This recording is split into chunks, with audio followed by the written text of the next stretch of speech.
আল্লাহ বলছেন ইন্না কাইদাশ শাইতানি কানা দাঈফা, ওদের চক্রান্ত দুর্বল। শয়তানের চক্রান্ত কি? শয়তানের চক্রান্ত দুর্বল, আর মহিলার চক্রান্ত জটিল।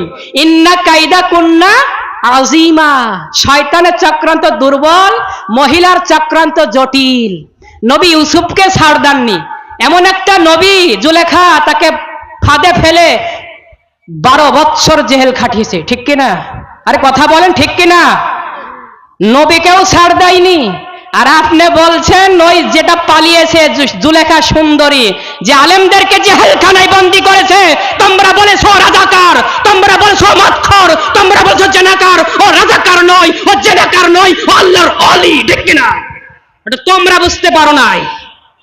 তার কথা এখন ধাপে ধাপে মানুষ দেখছে। ওমাকারু ওমাকারুল্লাহ আল্লাহু খায়রুল মাকিরিন, তোমরা চক্রান্ত করেছিলে আল্লাহর এই দিনকে পরাস্ত করবে, নষ্ট করবে, কিন্তু আল্লাহর খেলা দেখো। ওমাকারু ওমাকারুল্লাহ আল্লাহু খায়রুল মাকিরিন। আল্লাহ ধরে তো ধরে না, ধরলে পারে ছাড়ে না। ইন্না বাতশা রাব্বিকা লাশাদীদ, আল্লাহর ধরা, আল্লাহর পাকড়াও অত্যন্ত কঠিন।